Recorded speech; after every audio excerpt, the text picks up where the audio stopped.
많은 분들이 담관암에 조기 증상이 혹시 있을지, 있다면 어떤 증상이 있을지를 제일 궁금해 하실 것 같아요. 수술 자체도 좀 어렵고 수술이 가능한 경우도 좀 적다고.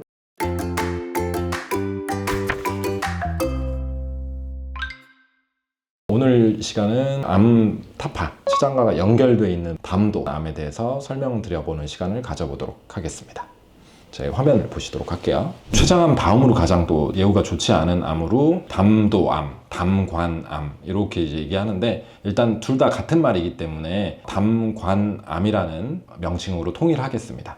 저번 시간에도 보셨지만 췌장은 이렇게 생겨 있고요. 간에서 담즙이 만들어져서 담즙이 이 담관을 통해서 쭉 내려옵니다. 세부적으로 정확히 구분해보면 간 안에 들어있는 간 내 담관, 이렇게 양쪽으로 모여서 쭉 가가지고 총 담관이 되고요.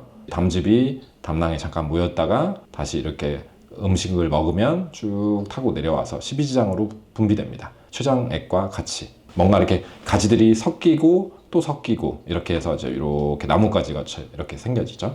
간 안에 발생하는 간 내 담관암과 간 바깥에 있는 담관에 생기는 간 외 담관암을 모두 통칭해서 담관암이라고 합니다. 보시면 알겠지만 벌써 이렇게 되게 복잡하게 생겼죠. 그래서 췌장도 붙어 있고 담낭도 붙어 있고 간 안에 또 붙어 있고 십이지장이랑도 연결이 돼 있고 장기들이 서로 되게 연결이 많은 부위예요. 담관이 연결이 많을수록 수술하기가 좀 어려워지는 부분이 있어서 예후가 좀 좋지 않은 걸로 알려져 있고요. 그래서 일단 해부학 모습을 보았습니다.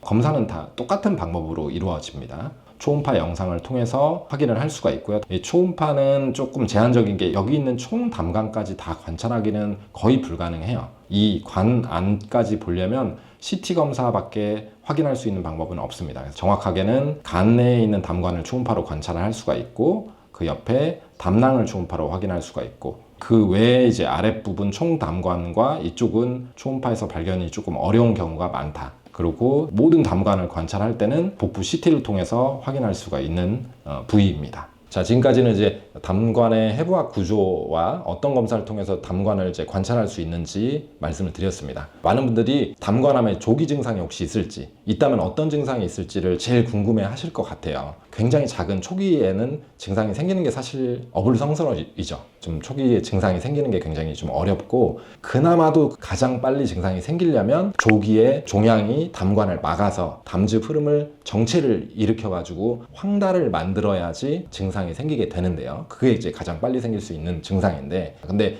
얘는 엄청 아파요. 그럼 암 때문에 생기는 경우는 증상이 거의 없습니다. 통증이 없는 황달일 경우에 조금 더 심각성을 높게 생각해야 돼요. 일반적인 사람들이 보통 막 배가 되게 아프면서 황달이 있을 것 같잖아요. 암이라는 거 하면 초기에 생겨서 암 때문에 황달이 생기는 경우는 무통성 황달이 생길 수가 있습니다. 통증이 없는 황달이 오히려 암 가능성이 좀 더 있다라고 아시는 게 중요할 것 같습니다. 그러면 초기에 지나서 황달 외에 많이 진행된 상태에서 생기는 증상이라고 하면 당연히 소화가 당연히 안 되고, 소화기관이기 때문에 소화가 안 되고 배가 좀 더부룩한다든지 체중 감소, 이런 것들이 생기면 이제 당연히 빨리 검사를 해보셔야 되겠죠.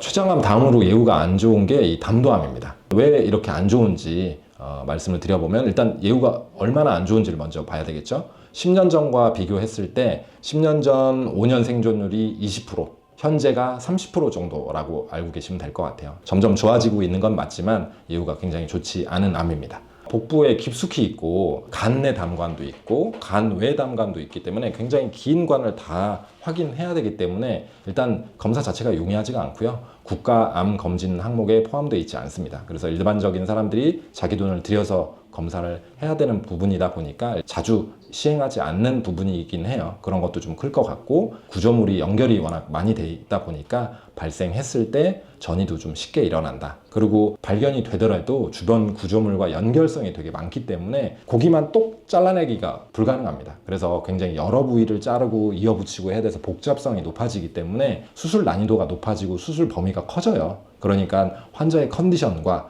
자를 수 있는 상태가 되는지 안 되는지 여러 조건이 잘 맞물려야지 수술이 가능하기 때문에 수술 예후 자체도 좀 어렵고 수술이 가능한 경우도 좀 적다고 알려져 있습니다. 담도암은 그럼 어떤 사람들이 많이 생길까요? 담도암의 원인이 뭘까요? 담도암은 원인이 좀 명확하게 알려져 있습니다. 어느 정도. 민물고기를 많이 먹어서 생기는 간 디스토마라고 알려져 있죠. 정확하게는 간 흡충증. 요거에 이제 원인이 되고요. 간 흡충증에 걸려 있는 경우에는 담관암 발생률이 13배까지 상승하는 걸로 알려져 있습니다. 그리고 간 안에 있는 간내 담석인 경우에 간내 담관암을 일으킬 수 있는 위험도가 11배 정도 증가합니다. 그리고 또 우리나라에서는 많이 알고 있을 거예요. B형 간염, C형 간염 보균자인 경우에도 거의 9배 가량 증가하는 걸로 알려져 있습니다. 그 외에 뭐 비만, 뚱뚱한 건 뭐 어디든 끼는 것 같아요. 비만과 가족력이 있는 경우도 4배 정도 가량 증가할 수 있습니다.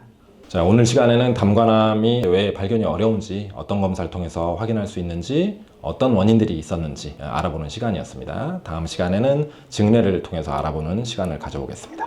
오늘 영상이 도움이 되셨다면 구독, 좋아요, 알람 설정 부탁드립니다.